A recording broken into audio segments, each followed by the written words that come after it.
na parte de quinta-feira, a fé de Jesus. A fé de Jesus que ele desenvolveu pessoalmente no relacionamento com o Pai, sendo batizado pelo Espírito Santo, comunicando-se com o Pai todos os dias, pela oração. Queridos, essa é a fé de Jesus que nós temos que possuir, a fé de Jesus. Mas precisamos ter também a fé em Jesus como nosso Salvador. Você tem que exercer a fé em Jesus como aquele único mediador entre Deus e os homens. À medida que o fim se aproxima, parte das 3 mensagens angélicas retrata o povo de Deus como aqueles que guardam os mandamentos de Deus e têm a fé de Jesus. Apocalipse 14, 12. Será que nós temos a fé de Jesus, que não largava da mão do Pai, que buscava o Pai todas as manhãs antes do sol nascer? Os habitantes de Nazaré, eles costumavam ouvir a voz de Jesus Cristo cantando louvores a Deus antes do sol nascer. Ele buscava a Deus em oração, com cânticos de gratidão. Vamos ler Apocalipse capítulo 14 e o verso 12. Abra sua Bíblia. Apocalipse 14 e o verso 12. Aqui diz: aqui está a perseverança dos santos, os que guardam os mandamentos de Deus, e a fé em Jesus, ou a fé de Jesus. Queridos, as duas coisas precisamos ter. A fé de Jesus, porque a mesma fé que ele desenvolveu, confiando no Pai, confiando plenamente no Pai, dependendo plenamente do Pai, essa é a fé de Jesus que nós precisamos desenvolver, porque o Pai de Jesus é o nosso Pai, é o mesmo Pai, e nós precisamos ter o mesmo relacionamento com este Pai, um relacionamento de fé, assim como Jesus tinha. Essa é a fé de Jesus. E por que então a fé em Jesus? Porque crer que em Jesus somos perdoados, em Jesus somos salvos, em Jesus Cristo temos um Salvador amigo que não nos abandona. A fé em Jesus Cristo, mas também a obediência aos mandamentos de Deus. Apocalipse capítulo 14, verso 12, está falando da obediência aos mandamentos de Deus e da fé de Jesus. Ao estudar como os adventistas do sétimo dia têm compreendido a justificação pela fé, percebemos que na década de 1890 consolidou-se na igreja a compreensão da fé de Jesus em harmonia com as 3 mensagens angélicas. As doutrinas adventistas, elas não surgiram em uma semana, um mês ou um ano. Não. As doutrinas que nós temos hoje temos 28 doutrinas fundamentais, elas não surgiram do dia para a noite.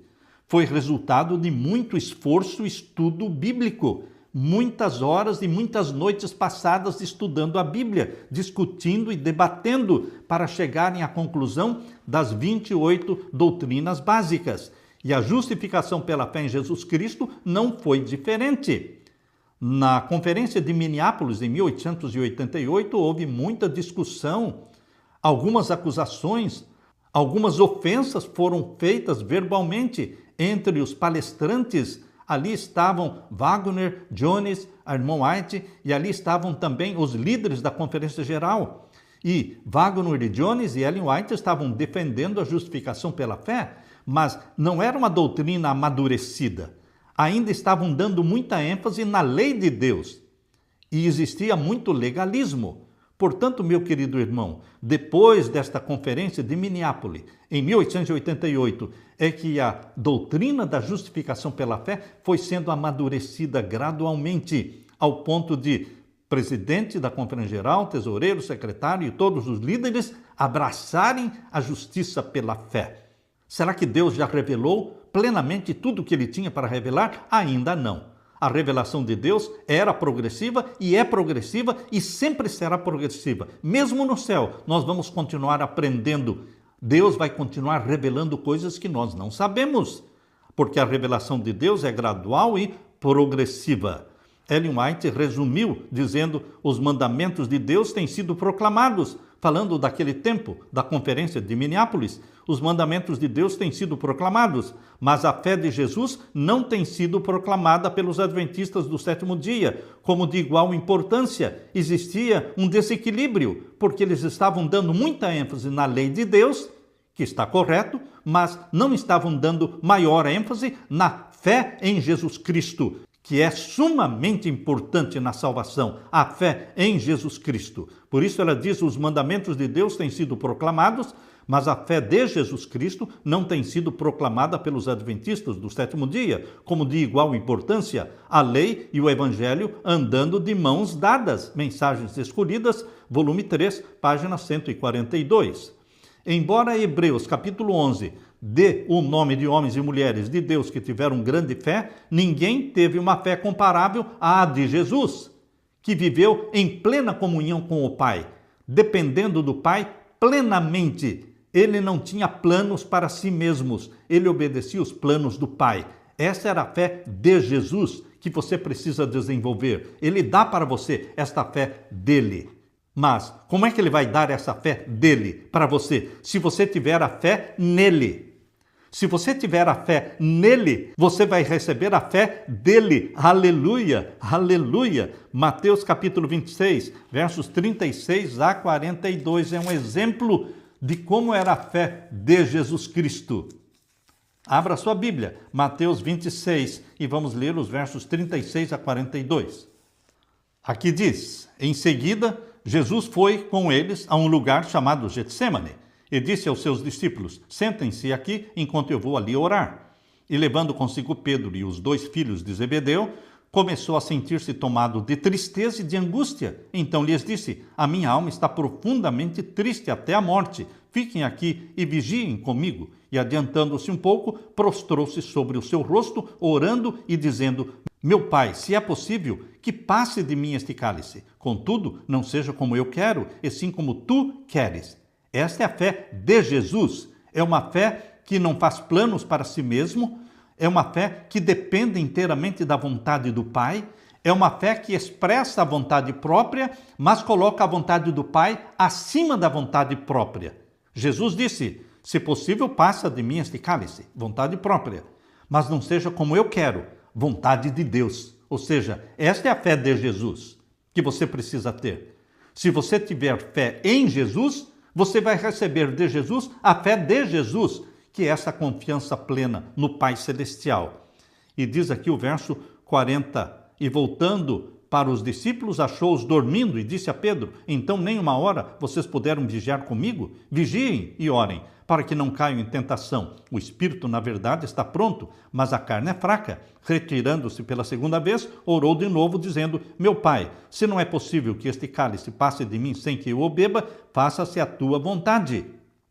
A fé de Jesus colocava a vontade do Pai acima da dele. É assim que nós precisamos ser. Nossa fé é a fé de Jesus. É Ele que nos dá esse tipo de fé. Verso 43. E voltando, achou-os outra vez dormindo, porque os olhos deles estavam pesados. Deixando-os novamente, foi orar pela terceira vez, repetindo as mesmas palavras. Então voltou para os discípulos e lhes disse: vocês ainda estão dormindo e descansando? Eis que é chegada a hora, e o Filho do Homem está sendo entregue nas mãos dos pecadores. Levantem-se, vamos embora. Eis que o traidor se aproxima. Meu querido irmão, é esta fé de Jesus que você e eu precisamos ter. Mas, como podemos ter? Pela comunhão e pela fé em Jesus. Quanto você deseja ter a fé de Jesus?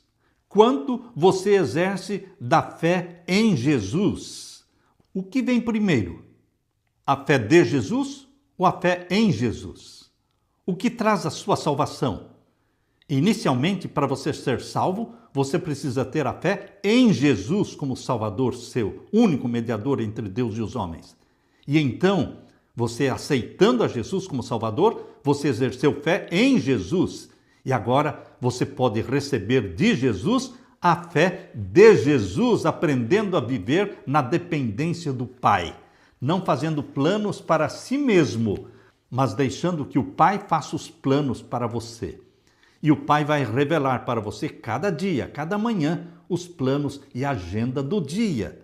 Coisa alguma é aparentemente mais desamparada e, na realidade, mais invencível do que a alma que sente não ser nada, mas confia inteiramente nos méritos do Salvador.